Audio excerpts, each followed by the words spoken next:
Students, आप सभी का स्वागत है नेरिस्ट आईएएस के यूट्यूब चैनल पे। रिसेंटली पिट्सबर्ग में क्लाइमेट डायलॉग हुआ है 2023 का। हम इसके हाइलाइट्स देख लेंगे। ये देखेंगे कि ये पिट्सबर्ग क्लाइमेट डायलॉग क्या है। एक ग्लोबल स्टॉक एड का कॉन्सेप्ट आया, हम वो भी देख लेंगे। Then India's initiatives to fight the climate change, what funds and what initiatives do we have. After that we'll be discussing our today's prelims practice question. So why is it a news? So Pittsburgh dialogue held on the climate change. ये Berlin में host हुआ है, Germany में, and मई 2 से 3 तारीख तक हुआ था ये by Germany and the UAE, जो 28th conference of parties host कर रहे हैं to the United Nations Framework Convention on Climate Change. Now what is this Pittsburgh Climate Dialogue? So ये एक एनुअल हाई लेवल पॉलिटिकल और international forum होता है. It is held before the United Nations climate change conference 28. 2010 में initiate किया था इसमें general chancellors Angela Merkel ने. 2009 में भी इन्होंने कोशिश की थी, but those negotiations was unsuccessful. It was successful in 2010. So now इसका जो सेंट्रल गोल है that is to strengthen the trust between both in multilateral climate negotiations और मोरओवर स्टेट्स के बीच में भी जो होते हैं. The focus this year it included topic जैसे कि climate adaptation, climate finance, dealing with loss and damage fund, and in particular the first ever global stock take. We'll see this. What are the key takeaways from this dialogue? So first of all is the need for clean energy transition. Conference ने highlight किया था कि एक dire need है clean energy transition के लिए to limit the global warming to 1.5 degree Celsius. ये target था पेरिस एग्रीमेंट का. यूएन सेक्रेटरी जनरल इन्होंने एम्फेसाइज किया the need to break our fossil fuel addiction and drive decarbonisation in every sector possible to achieve this target. The participants they have also recognised that the need to transition from fossil fuel to renewable energy sources, इसको 2050 तक achieve करना होगा to achieve the net zero emissions. Global renewable target था. German foreign minister ने initiate किया था discussions around a potential global target for renewables at the next climate conference, and इन्होंने stress भी किया था that there is a need to make sharp cuts in the greenhouse gas emissions to limit this global temperature up to 1.5 degree Celsius warming. Participant ने और discuss किए थे potential of renewable energy का क्या potential है climate change को address करने के लिए, और इन्होंने एग्री भी किया है work together towards the global renewable targets. Then there is fossil fuel phase out.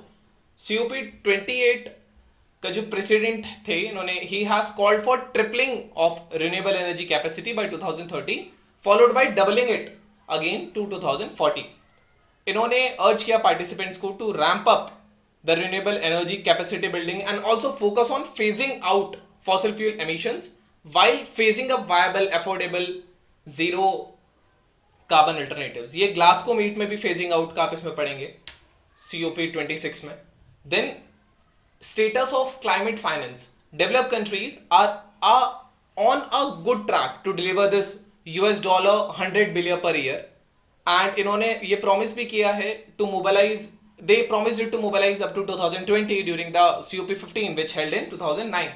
But अगर रीसेंट एस्टिमेट देखेंगे तो जरूरत $100 बिलियन की नहीं है, $1 ट्रिलियन की है, वो भी annually, and that up to 2030 for alone the emerging markets alone. And this is highlighting the urgent need for financial रिपेरेशंस.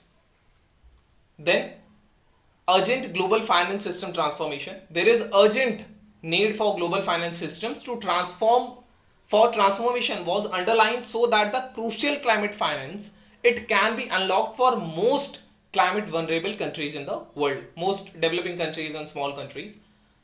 The burden of keeping the global temperature from rising beyond 1.5 degree Celsius ये purest countries पर नहीं follow सकता, क्योंकि वही countries होती हैं जो least responsible है for the stock of the total green house gases जो एमिट करता है एटमॉस्फेयर में. मैक्सिमम डेवलप कंट्रीज करती हैं, बर्डन पुअर कंट्रीज पर आता है. ग्लोबल स्टॉक टेक है. So what is this?